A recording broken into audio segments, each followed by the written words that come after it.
Hello students, welcome back to my channel learn with Parul. Hopefully आप सब अच्छे होंगे और पढ़ाई भी कर रहे होंगे, नोट्स भी बना रहे होंगे। जैसे कि हर वीडियो की स्टार्टिंग में मैं बोलती हूँ कि चैनल को सब्सक्राइब कर लीजिए बेल आइकन पे क्लिक करके, ताकि आपसे कोई भी वीडियो मिस ना हो, लेटेस्ट अपडेट्स आपको मिलती रहें। ठीक है। ऑलमोस्ट जो डीबीएमएस का पार्ट था वो ऑलमोस्ट हम कवर कर चुके हैं। आज से हम सीक्वल का पोर्शन स्टार्ट कर रहे हैं। ठीक है। तो सीक्वल के बारे में आपको मैं बेसिक आज बता दूंगी। उसके जितने भी आगे हमारी टर्म्स यूज होने वाली, जितनी भी कमांड्स यूज होने वाली हैं, वो धीरे धीरे हम पढ़ते चलेंगे। ठीक है। सबसे पहले सीक्वल की फुल फॉर्म, सीक्वल क्या होता है। SQL stand for structured query language. अब इसमें स्ट्रक्चर का क्या मीनिंग है। अब जो डाटा होता है आपका वो तीन टाइप का होता है। या तो डाटा स्ट्रक्चर्ड होगा, या अनस्ट्रक्चर्ड होगा, या सेमी स्ट्रक्चर्ड होगा। अब इसका एक एग्जांपल मैं बताती हूँ आपको।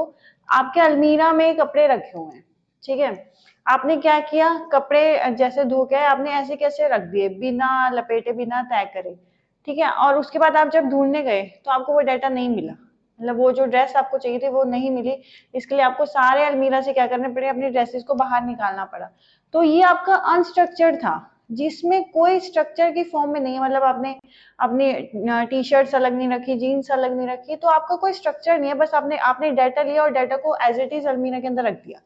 समझ गए। तो वो आपका कैसे डाटा होगा, अनस्ट्रक्चर्ड डाटा होगा। स्ट्रक्चर होगा, आपने एक प्रॉपर तरीके से हर एक का एक अलग से बॉक्स बनाया हुआ है, उस बॉक्स के अंदर ही अपने पर्टिकुलर ड्रेसेस को रखा हुआ है। वो आपका एक तरह से क्या हो जाएगा, स्ट्रक्चर डाटा हो जाएगा। और तीसरा होता है आपका सेमी स्ट्रक्चर डाटा। कुछ कुछ स्ट्रक्चर, कुछ कुछ अनस्ट्रक्चर। ठीक है। स्ट्रक्चर अनस्ट्रक्चर के बेसिकली आपको समझ में आएगा कि होता क्या है। अब बात करें एसक्यूएल की, तो एसक्यूएल सबसे पहले ईएफ कोड थे, जिन्होंने एक प्रपोजल, एक रिसर्च पेपर लिखा था रिलेशनल डेटाबेस के ऊपर। उसमें इन्होंने सीक्वल की बात की थी। ठीक है। अब ईएफ कोड ने बात की थी, उसके बाद आईबीएम ने इसको किस नेम से प्रोनाउंस किया था, SEQUEL, which is stand for simple English query language. क्योंकि ये सिंपल सिंपल वर्ड्स हम इसमें यूज कर रहे हैं, जैसे कि सिलेक्ट, इंसर्ट, डिलीट, अपडेट। ये सिंपल इंग्लिश के वर्ड्स होते हैं जो हम इसके अंदर यूज करते हैं।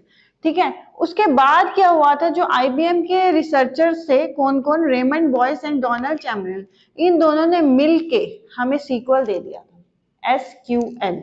इन दोनों ने मिलके हमें रिसर्च लेबोरेटरी जो आईबीएम कॉर्पोरेशन की थी, उसके अंदर हमें सीक्वल को डेवलप करके दे दिया था, जो कि टोटली किस पे बेस्ड था, RDBMS पे। RDBMS stands for relational database management system. अब यहाँ पे रिलेशनल की ही बात की हुई है। रिलेशनल का मतलब है जो डाटा है आपका वो किस फॉर्म में होना चाहिए, टेबल्स की फॉर्म में होना चाहिए। ठीक है। तो जो हमारा सीक्वल आप क्वेरी लैंग्वेज यूज करते हो, मतलब जिस पे भी इसकी कमांड्स अप्लाई करोगे, वो डाटा किस फॉर्म में होना चाहिए, रिलेशनल फॉर्म में होना चाहिए। मतलब टेबल की फॉर्म में अगर डाटा होगा तो ही हमारी सीक्वल की जो कमांड्स है वो उसमें इम्प्लीमेंट हो सकती है। ठीक है। इतना समझ में आया। अब देखो, सबसे पहले क्या कहते हैं, it is used for storing, manipulating and retrieving data stored in the relational database. Yes.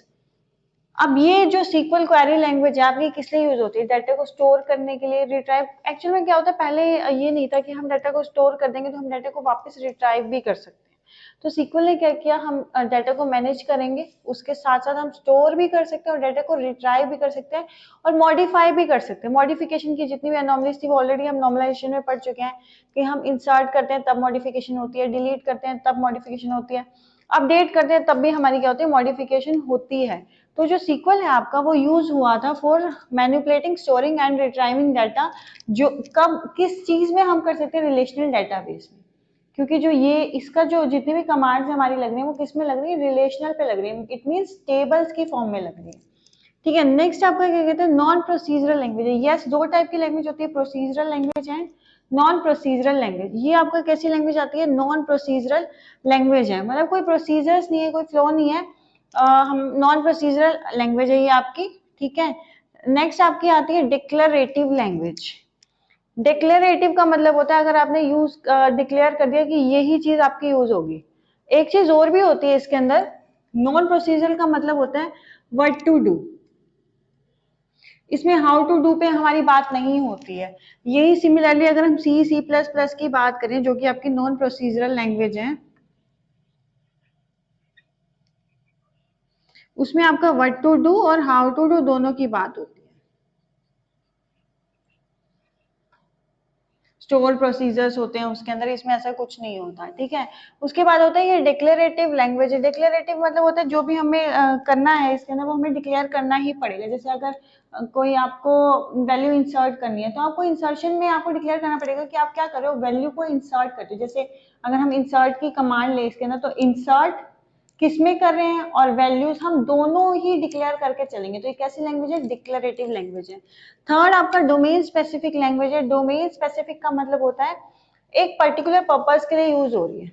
जैसे कि मान लो सी प्लस प्लस आपके और भी पर्पसेस के लिए यूज हो सकती है, बट ये डोमेन स्पेसिफिक मतलब सिर्फ रिलेशनल डेटाबेस पे ही आपकी यूज होगी और किसी पे ये यूज नहीं होगी, इसलिए हम इसको क्या कहते हैं कि डोमेन स्पेसिफिक लैंग्वेज, एक पर्टिकुलर है, जनरल है ये, ठीक है। और कीज एंड कंस्ट्रेंट्स हम इसमें देखेंगे आगे यूज करके कि कौन कौन सी कीज होती हैं, कैसे कंस्ट्रेंट्स हम यूज करते हैं। जैसे नल भी आएगा, कंस्ट्रेंट्स प्राइमरी की आएगा, डिफॉल्ट कंस्ट्रेंट आएंगे, ये सारे के सारे टॉपिक्स हम इसके अंदर पढ़ने वाले हैं।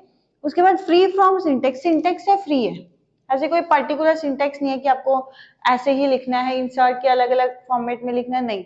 ये फ्री फॉर्म लैंग्वेज है और फ्री फ्रॉम सिंटेक्स है, फ्लेक्सिबल है। यस, जितने भी आप मॉडिफिकेशन करना चाहते हो अपनी क्वेरीज में आप इजीली मॉडिफिकेशन कर सकते हो, ठीक है।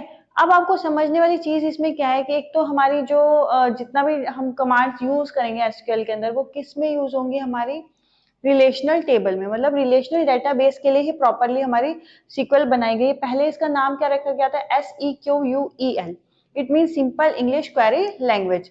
और इसको किसने सबसे पहले दिया था, EF कोड ने दिया था एक रिसर्च पेपर में। फिर IBM के एक रिसर्चर ने इसके बारे में पढ़ा और IBM के 2 रिसर्चर थे जिन्होंने मिल के सीक्वल को ग्रांट कर दिया था। और किस तरह के डाटाबेस के लिए, रिलेशनल डाटाबेस के लिए। और ये किस सिस्टम पे काम करते हैं, RDBMS पे, रिलेशनल डेटाबेस मैनेजमेंट सिस्टम पे। और हमने क्या क्या पढ़ा, नॉन प्रोसीजरल लैंग्वेज है, डिक्लेरेटिव लैंग्वेज है, डोमेन स्पेसिफिक लैंग्वेज है, ठीक है। और इसमें वेरियस वेरियस हमारी कमांड्स भी आएंगी जो कि है हमारी DDL, DML, DCL, TCL, ये सारी की सारी कमांड्स भी हमारी इसके अंदर आएंगी। ये हम इन डिटेल धीरे धीरे एक एक करके पढ़ेंगे, ठीक है। आज के लिए बेसिक काफी है स्ट्रक्चर क्वेरी लैंग्वेज का। मैंने आपको थ्योरेटिकल बता दिया कि होती क्या है। नेक्स्ट क्लास में हम इन कमांड्स के बारे में स्टार्ट करेंगे। आज के लिए इतना ही। अगर आपको समझ में आ रहा है और मेरी वीडियो अच्छी लग रही है तो आपको क्या करना है, वीडियो को लाइक करना है, चैनल को सब्सक्राइब करना है, और नेक्स्ट क्लास में मिलते हैं कमांड्स के साथ। Thank you so much.